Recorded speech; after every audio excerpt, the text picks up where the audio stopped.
Selamat malam Bapak Ibu Saudara sekalian. Malam hari ini kita tiba lagi di renungan malam pada malam hari ini. Dan kita akan membaca serta merenungkan kebenaran firman Tuhan. Maka untuk itu mari kita satu di dalam doa, kita berdoa.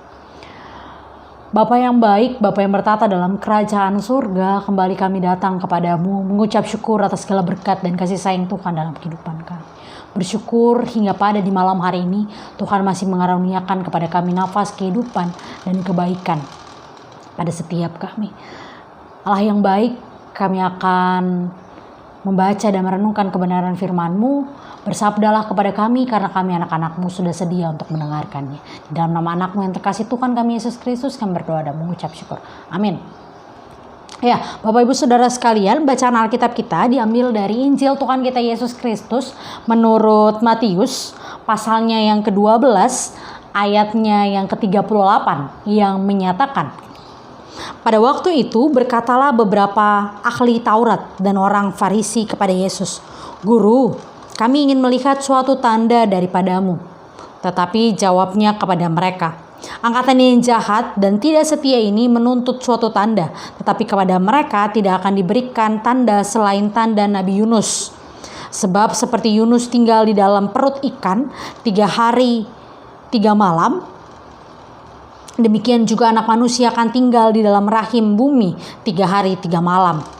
Pada waktu penghakiman, orang-orang Niniwe akan bangkit bersama angkatan ini dan menghukumnya juga.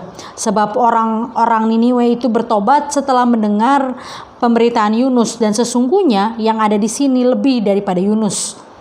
Pada waktu penghakiman, ratu dari selatan itu akan bangkit bersama angkatan ini dan ia akan menghukumnya juga. Sebab ratu ini datang dari ujung bumi untuk mendengar hikmat Salomo, dan sesungguhnya yang ada di sini lebih daripada Salomo." Demikianlah pembacaan Alkitab. Bapak Ibu Saudara sekalian, berbahagialah setiap kita yang tidak hanya mendengarkan firman Tuhan, namun juga melakukannya dalam langkah kehidupan beriman kita. Maranatha. Ya, Ibu Bapak Saudara sekalian, sebagai manusia seringkali kita memiliki sikap ketidakpercayaan. Kita tidak akan percaya ketika kita belum melihat sesuatu. Kita perlu bukti untuk memahami sesuatu. Kita perlu bukti untuk mempercayai sesuatu. Kita perlu bukti untuk memastikan bahwa kita akan mengikuti sesuatu. Dan dalam hal ini, bukti juga atau tanda juga diminta oleh orang-orang Farisi. Gitu. Orang-orang Farisi dan ahli-ahli Taurat ini bertanya kepada Yesus, "Guru, kami ingin melihat suatu tanda daripadamu." Gitu. Mereka membutuhkan suatu bukti bahwa Yesus benar adalah Tuhan dan Juru Selamat. Nah, Ibu Bapak Saudara sekalian, namun Yesus menjawab pertanyaan dari ahli-ahli Taurat dan juga orang-orang Farisi ini dengan tanda yang diberikan oleh Yunus. Bahwa Yunus di masanya yang ia hadir bagi orang-orang di Niniwe, dia menyaksikan, dia memberitakan bahwa ketika dia ada di perut ikan, dia mengalami keselamatan. Dan karena itulah orang-orang di Niniwe bertobat. Nah, Yesus hendak memberitakan bahwa tanda yang diberikan oleh Yunus ini akan jauh lebih baik lagi tanda yang diberikan Yesus, gitu, lewat kematian dan kebangkitannya, gitu. Maka ada di ayatnya yang ke-40 dikatakan, Anak Manusia akan tinggal di dalam rahim bumi 3 hari 3 malam. Bahwa Yesus mengalahkan berbagai tanda yang ahli Taurat dan orang-orang Farisi ini lihat di masa perjanjian lama, di masa hukum Taurat berlaku, di masa-masa dahulu para nabi, gitu. Bahwa Yesus mengalahkan tanda-tanda yang diberikan oleh para nabi. Bahkan Yesus juga akan hadir penuh dengan hikmat, mengalahkan hikmat dari Salomo. Di ayat yang ke-42, sebab ratu ini datang dari ujung bumi untuk mendengar hikmat Salomo, dan sesungguhnya yang ada di sini lebih daripada Salomo. Jadi Yesus hendak menyampaikan lewat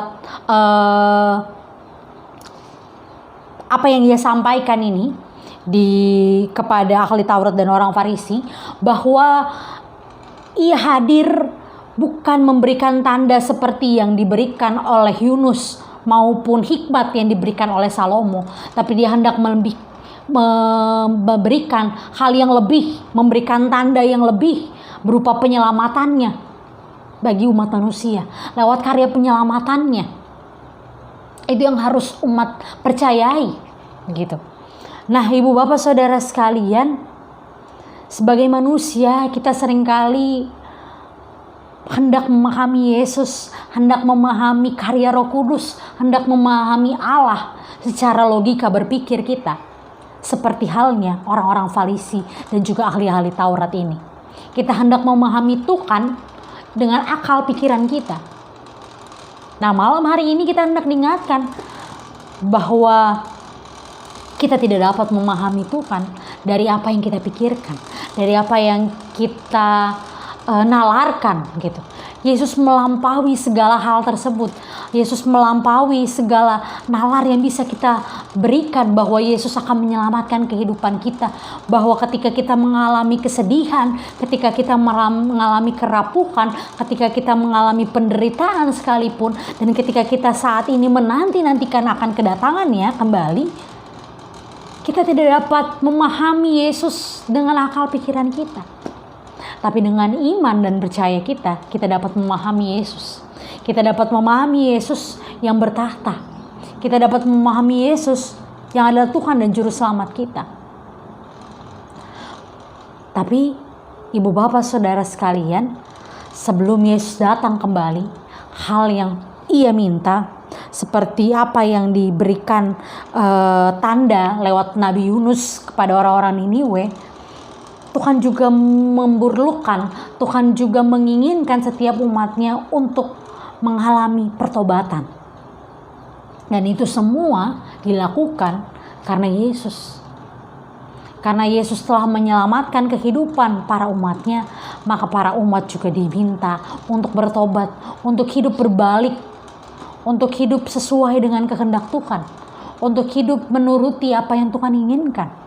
Karena sebagai bentuk syukur kita mau bersyukur atas karya penyelamatannya bagi kita. Karya penyelamatannya yang menjadi tanda kehadiran Tuhan bagi setiap kita. Tuhan yang ikut menderita, Tuhan yang ikut menjadi rapuh bersama-sama dengan kita lewat kematian dan kebangkitannya. Itulah yang menjadi tanda bagi setiap kita untuk setia, untuk percaya dan beriman kepadanya. Kita tidak dapat memahami Yesus secara pikiran kita. Kita tidak dapat memahami Yesus dengan nalar kita. Tapi kita dapat memahami Yesus dengan iman percaya.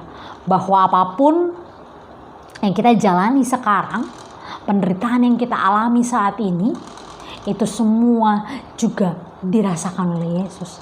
Kita tidak sendiri mengalami penderitaan ini. Dan kelak ketika Tuhan datang kembali, Tuhan mengharapkan setiap kita tetap setia kepadanya. Setiap kita telah ditemukan bertobat. Setiap kita ditemukan telah hidup dengan baik.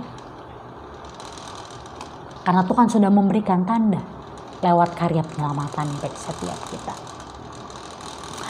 Kiranya ibu bapak setiap kita di malam hari ini menjelang kita mengistirahatkan tubuh kita boleh senantiasa berefleksi agar kehidupan kita ke depan menjadi lebih baik lagi. Kita dapat mengingat setiap hal yang boleh kita lalui di belakang di tahun 2020 ini, dengan banyak pergumulan, dengan banyak pelanggaran, dengan banyak hal buruk, bahkan hal baik, dengan berbagai hal yang mungkin mendukakan hati Tuhan lewat kita mendukakan hati sesama kita. Mari kita mengintrospeksi kembali. Mari kita berbalik kepada Tuhan, karena kita sudah melihat tanda bahwa Tuhan melalui karya penyelamatannya telah menyelamatkan kita. Dan sebagai bentuk syukur kita mau melakukan pertobatan hanya karena Dia. Karena Dia kita mau berbalik hidup menurut jalan yang Dia tunjukkan. Kiranya setiap kita mampu untuk menghayati masa-masa penantian ini. Masa-masa di mana Tuhan hendak menginginkan setiap kita untuk berbalik dan mengintrospeksi diri. Itulah pentingnya masa penantian ini. Menjelang kehadiran Tuhan lewat peristiwa Natal yang kita peringati bersama. Di masa Advent ini kita diminta untuk kembali berefleksi. Kita diminta untuk menanti-nantikan Tuhan dengan penuh pengharapan kepadanya, dengan penuh pertobatan kepadanya, hanya karena Dia.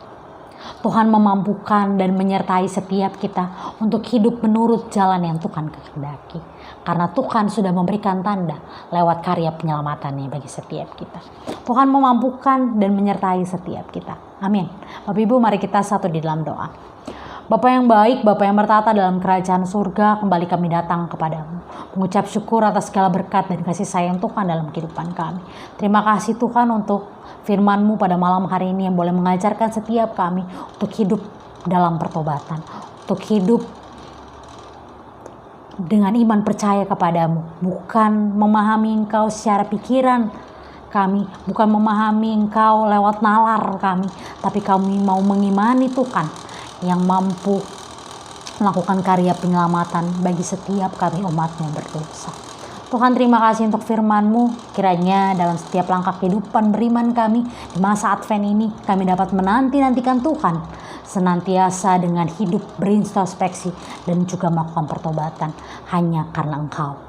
Tuhan, inilah doa serta syukur yang kami panjatkan kepadamu di dalam nama anak-Mu yang terkasih Tuhan kami Yesus Kristus, Sang Penyelamat sejati. Kami berdoa dan mengucap syukur. Amin.